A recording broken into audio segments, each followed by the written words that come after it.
Shalom, selamat berjumpa kembali Bapak dan Ibu dan saudara-saudara terkasih di dalam Tuhan Yesus. Kembali kita bertemu di dalam renungan harian singkat selama 5 menit dari Lahir Baru Fellowship Ministry. Tema kita pada hari ini adalah True Humility atau kerendah hatian yang sejati. Firman Tuhan diambil dari Yohanes 13 ayat 1 sampai 5. Demikian firman Tuhan.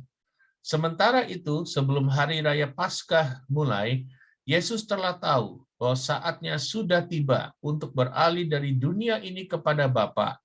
Sama seperti Ia senantiasa mengasihi murid-muridnya, demikianlah sekarang Ia mengasihi mereka sampai kepada kesudahannya. Mereka sedang makan bersama, dan iblis telah membisikkan rencana dalam hati Yudas Iskariot anak Simon untuk mengkhianati dia. Yesus tahu bahwa Bapaknya telah menyerahkan segala sesuatu kepadanya dan bahwa ia datang dari Allah dan kembali kepada Allah. Lalu bangunlah Yesus dan menanggalkan jubahnya. Ia mengambil sehelai kain lenan dan mengikatkannya kepada pinggangnya. Kemudian ia menuangkan air ke dalam sebuah basi dan mulai membasuh kaki murid-muridnya, lalu menyekanya dengan kain yang terikat pada pinggangnya itu. Mari kita renungkan suatu kebenaran yang sangat indah dari Tuhan Yesus yang mengajarkan suatu teladan mengenai kerendah hatian yang sejati. Tidak ada satu orang pun yang lebih rendah hati, yang menghambakan dirinya sendiri seperti Tuhan Yesus. Sebagai anak-anaknya yang terkasih, kita bukan hanya harus bisa menangkap makna yang sebenarnya mengenai rendah hati ini, tetapi juga bisa melakukannya di dalam setiap aspek kehidupan kita. Tuhan Yesus tidak berkhotbah, tetapi menunjukkannya lewat perbuatan dan tindakannya. Apakah yang dimaksud dengan rendah hati yang sejati itu di mata Tuhan Yesus? Rendah hati yang sejati di mata Tuhan Yesus adalah melepaskan semua hak kita dan memposisikan diri kita benar-benar sebagai hamba. Untuk menjadi hamba yang rendah hati merupakan pilihan keputusan yang kita ambil. Dan firman Tuhan di dalam Yohanes 13 ini menggambarkan dengan jelas bagaimana Tuhan Yesus mengambil keputusan ini untuk menghambakan dirinya sendiri. Tuhan Yesus tahu saatnya sudah tiba bagi dia untuk mati. Tuhan Yesus mengasihi murid-muridnya sampai kesudahannya. Tetapi dia juga tahu bahwa Yudas Iskariot akan mengkhianatinya. Tuhan Yesus tahu bahwa Bapa telah menyerahkan segala kedaulatan dan kuasa ke tangannya.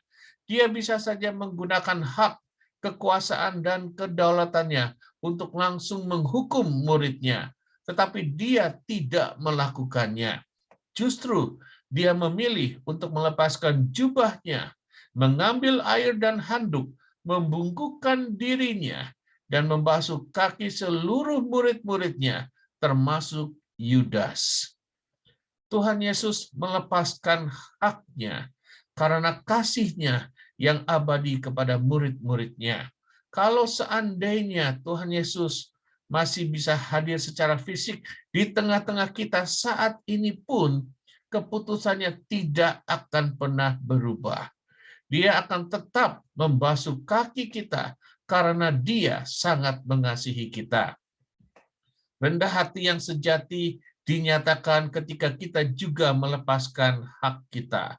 Ketika kita disakiti dan kita mempunyai kemampuan untuk membalas, tetapi kita memilih untuk mengampuni dan mendoakan yang menyakiti kita. Itulah rendah hati yang sejati. Kita dilukai, tapi kita tetap mengulurkan tangan untuk menolong. Kita dihina, tetapi kita tetap bisa tersenyum dan menyapa dengan ramah. Kita dihianati, dipukul, bahkan mungkin disakiti, tetapi kita tidak membalas, melainkan mendoakan yang terbaik bagi mereka yang menyakiti, dan kita mengampuni mereka. Kalau Tuhan Yesus yang kita muliakan dan kita sembah saja mau turun menghambakan dirinya sendiri, apalagi kita sebagai anak-anaknya, yang mana seluruh dosa kita telah ditebus dan dibayarnya dengan harga yang sangat mahal, yaitu darahnya. Firman Tuhan di dalam Filipi 2 ayat 5-11 menyatakan, hendaklah kamu di dalam hidupmu bersama menaruh pikiran dan perasaan yang terdapat juga di dalam Kristus Yesus, yang walaupun dalam rupa Allah tidak menganggap kesetaraan dengan Allah itu sebagai milik yang harus dipertahankan, melainkan telah mengosongkan dirinya sendiri dan mengambil rupa seorang hamba dan menjadi sama dengan manusia. Dan dalam keadaan sebagai manusia, ia telah merendahkan dirinya dan taat sampai mati, bahkan sampai mati di kayu salib. Itulah sebabnya Allah sangat meninggikan dia dan mengaruniakan kepadanya nama di atas segala nama, supaya dalam nama Yesus bertekuk lutut segala yang ada di langit dan yang ada di atas bumi dan yang ada di bawah bumi. Dan segala lidah mengaku Yesus Kristus adalah Tuhan bagi kemuliaan Allah Bapa. Kita adalah hamba Tuhan yang sejati ketika kita bisa benar-benar menerapkan teladan Yesus ini di dalam kehidupan kita. Kita mungkin merasa tidak mampu, tetapi Roh Kudus yang akan terus mengubahkan kita ketika kita tetap taat dan berjalan dengan kesetiaan, mau dituntun dan dibimbing oleh Tuhan Yesus. Tuhan Yesus tidak pernah meminta kita menjadi hamba yang sempurna, tetapi menjadi hamba yang sejati, hamba yang mau rendah hati, tetap taat dan tetap setia, dan mengasihinya dan sesama kita dengan sepenuh hati kita. Amin. Tuhan Yesus selalu mengasihi, menyertai, dan memberkati Anda, serta tidak pernah sedetik pun meninggalkan Anda sekalipun. Selamat beraktivitas.